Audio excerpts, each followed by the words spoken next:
Hello दोस्तों, आप सभी का स्वागत है हमारे यूट्यूब चैनल ट्रिक वाला की इस इंग्लिश वोकेबलरी की जो ब्लैक बुक की बुकलेट आती है उसकी जो वन वर्ड जो सब्स्टिट्यूशन है उसकी वीडियो लेक्चर सीरीज़ में। इस वीडियो लेक्चर सीरीज़ का आज हम लोग कर रहे हैं 5वां लेक्चर। इससे पहले 4 लेक्चर हो चुके हैं जिसमें हम 65 यानी कि 65 जो हमारे वन वर्ड है वो तैयार कर चुके हैं और हम वन वर्ड को निमोनिक यानी कि ट्रिक से तैयार कर रहे हैं। तो चलिए हम इससे आगे यानी कि 66वां जो हमारा वन वर्ड है उससे हम शुरू करते हैं। तो जो 66वां वर्ड है उसमें कह रहा है कि readily reacting to suggestions and influences या विलिंग टू बी गाइडेड और कंट्रोल्ड। यानी क्या कह रहा है, रेडिली मतलब जो आदमी उत्सुक है या उतावला है, तैयार है। Reacting to suggestions and influences, मान लो कि कोई व्यक्ति किसी को सजेशन दे रहा है तो उसको रिएक्ट करने के लिए, उसको मानने के लिए तैयार है। या विलिंग यानी जिसकी चाहत है, टू बी गाइडेड कि कोई उसे गाइड करे, गाइड करने मतलब कोई उसे सजेशन दे। और कंट्रोल, कंट्रोल करने का मतलब क्या होता है कि आप किसी को सजेशन दे रहे हैं, आप किसी को ऑर्डर दे रहे हैं। तो कहता है कि एक ऐसा व्यक्ति जो ये चाहता है कि कोई उसको सजेशन दे, कोई उसको गाइड करे, उसे कहते हैं अमेनेबल। क्या कहते हैं दोस्तों? अमेनेबल। अब देखिए याद कैसे कहते हैं, इसको तोड़िए। ए से एक, MEN से मैन और ABLE से एबल। ठीक है, कि एक ऐसा मैन है जो खुद को एबल यानी लायक नहीं समझता, खुद को एबल नहीं समझता। किस चीज़ के एबल नहीं समझता? कि वो खुद से अच्छे सजेशन ले सकता है, खुद से अच्छे डिसीजन ले सकता है। भाई कोई व्यक्ति कब किसी के सजेशंस को मानता है? जब उसे लगता है कि वो खुद से अच्छे डिसीजन लेने में एबल नहीं है। ठीक है, देखिए थोड़ा बड़ा करके फिर देखते हैं हम इसको।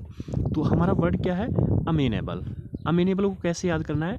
ए से एक, MEN से मैन यानी एक ऐसा आदमी है जो खुद को एबल नहीं समझता। किस चीज़ में एबल नहीं समझता?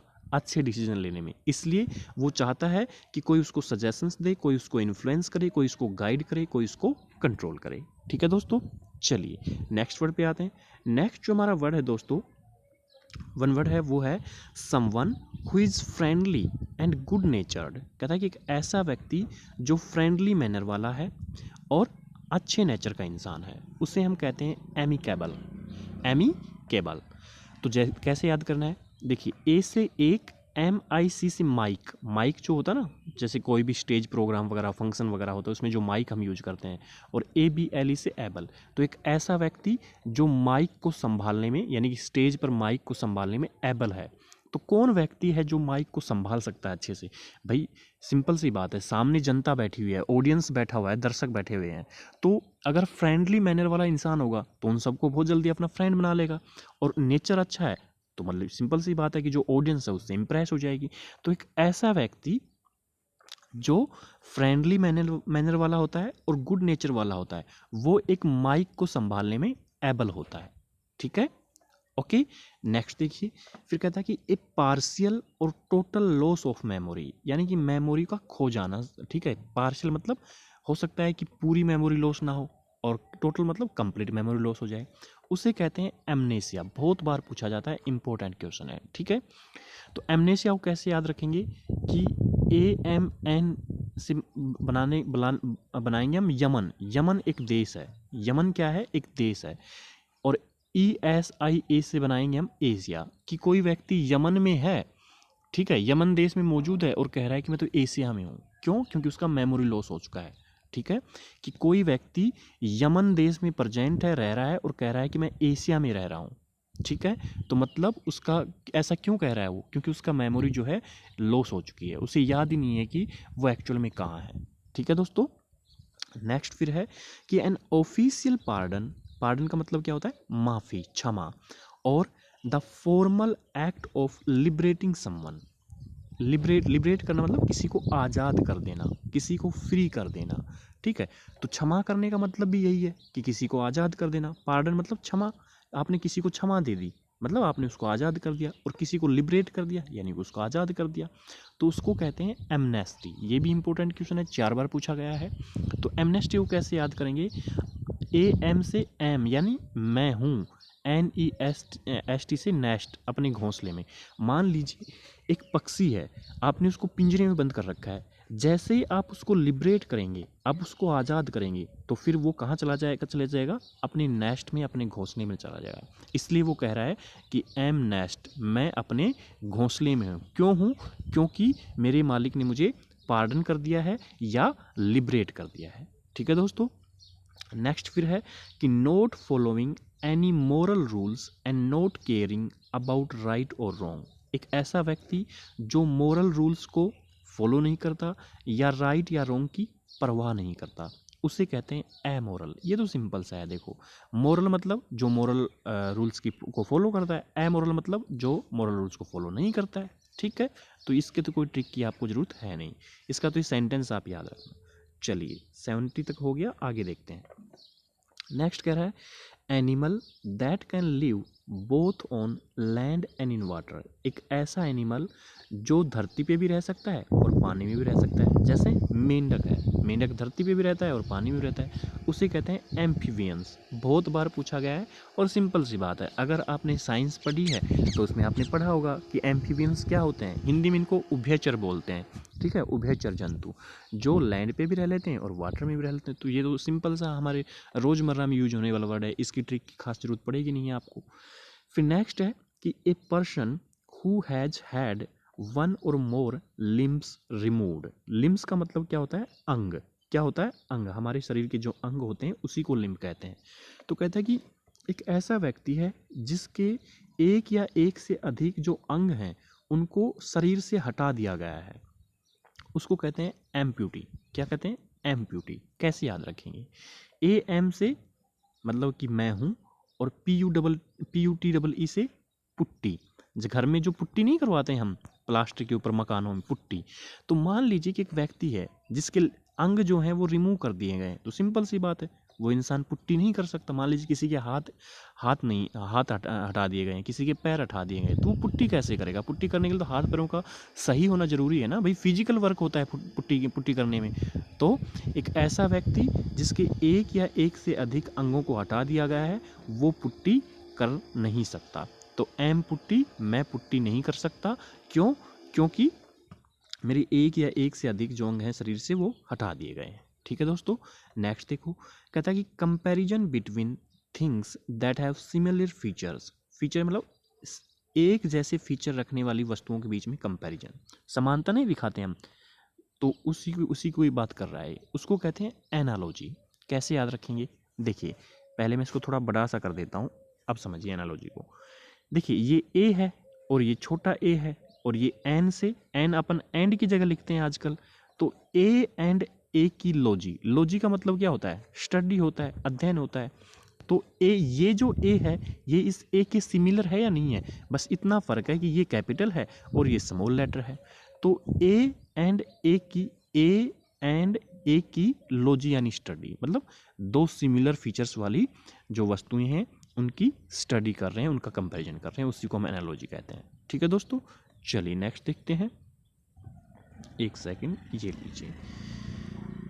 नेक्स्ट जो हमारा है दोस्तों, एनालॉजी हम कर चुके हैं। उसके बाद है कि detailed examination of something complex. Complex मतलब कोई बहुत जटिल वस्तु है, उसका हम डिटेल में एग्जामिनेशन कर रहे हैं, निरीक्षण कर रहे हैं, उसी को कहते हैं एनालिसिस। एनालिसिस तो हम बहुत बार पढ़ते हैं, तो इसकी तो ट्रिक की क्या ही ज़रूरत है आपको। ठीक है, आपका इस सेंटेंस को याद रखना है कि detailed examination of something complex. कोई कॉम्प्लेक्स वस्तु जो कोई कॉम्प्लेक्स चीज़ है उसका डिटेल जो एग्जामिनेशन होता है उसी को कहते हैं एनालिसिस करना। ठीक है। फिर नेक्स्ट है कि person who believes that laws and governments are not necessary। एक ऐसा व्यक्ति जो विश्वास रखता है या मानता है कि नियम कानून और सरकारें जो हैं वो ज़रूरी नहीं है। ठीक है। या फिर a person who believes in और tries to bring about a state of lawlessness। lawlessness मतलब अराजकता, मतलब नियम कानून कुछ नहीं होना। ठीक है, मतलब एक ऐसा व्यक्ति जो ये मानता है कि नियम कानून या सरकारें होना ज़रूरी नहीं है हमारे किसी देश को चलाने के लिए, किसी समाज को चलाने के लिए, उसको कहते हैं अनार्चिस्ट। कैसे याद रखेंगे? देखिए, ये जो अनार जो है, अनार के जो दाने होते हैं वो किसी नियम के तहत पैक होते हैं क्या? ऐसे ही ऊपर नीचे आड़े तिरछे बहुत कॉम्प्लेक्स टाइप में पैक होते हैं, मतलब उनका कोई नियम कानून होता ही नहीं है। जैसे आप संतरा को देखेंगे, संतरा की जो कलियां होती है वो एक एक करके बिल्कुल ऑर्डर में लगी होती हैं, ठीक है। लेकिन अनार के दाने किसी ऑर्डर में नहीं होते, मतलब किसी नियम कानून के अकॉर्डिंग वो सेट ही नहीं रहते हैं। तो अनार की तरह अनार के दाने मतलब बहुत ही बेतरतीब तरीके से रहते हैं, उसमें कोई नियम कानून नहीं होता है। इसीलिए ये आदमी भी यही मानता है कि हमें भी अनार की तरह रहना चाहिए, कोई नियम कानून लागू नहीं होना चाहिए, अनार के दानों की तरह होना चाहिए, ठीक है। तो अनार्चिस्ट, ठीक है, अनार्चिस्ट मतलब जो आदमी नियम कानून सरकार को जरूरी नहीं मानता है। ओके दोस्तों मेरी तबीयत थोड़ी ख़राब हो रही है, इसी वजह से 2 दिन क्लास भी मैं नहीं कर पाया था।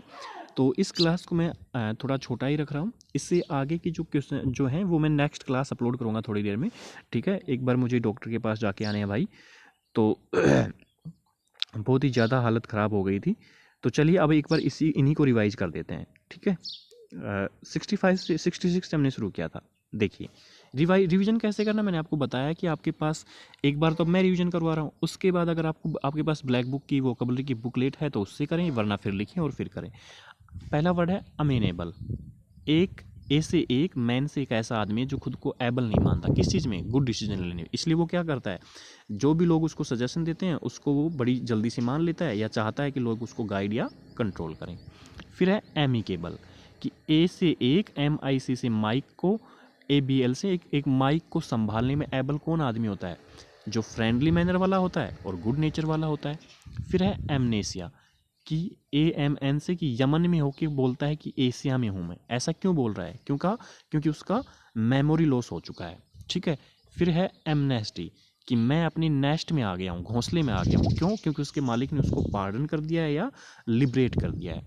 फिर है एमोरल, मतलब मोरल मतलब जो मोरल रूल्स को मानता है, एमोरल जो मोरल रूल्स को नहीं मानता है या राइट और रॉन्ग की परवाह नहीं करता है। एम्फीबियंस तो सिंपल सा है कि जो ऐसे एनिमल जो लैंड पे भी रहते हैं और वाटर में भी रहते हैं। चलिए आपको इसी तरह से 1 वर्ड तैयार करने हैं, आपको यहाँ से रिवीजन करना है, क्योंकि स्टेटमेंट देखिए, ये जो स्टेटमेंट है ये तो क्यों आपको आएगी ना, हमारे पेपर में आएगी। दिक्कत यहाँ करता है। अब देखिए एम्पुटी, कि मैं पुट्टी नहीं कर सकता, क्यों, क्योंकि मेरे एक या एक से अधिक जो लिम्स हैं, अंग हैं, उनको शरीर से हटा दिया गया है। फिर है ए एनालॉजी, एनालॉजी को कैसे करेंगे कि ए एंड ए की लॉजी, मतलब 2 सिमिलर फीचर वाली चीज़ों की क्या कर रहे हैं हम, कंपैरिजन कर रहे हैं।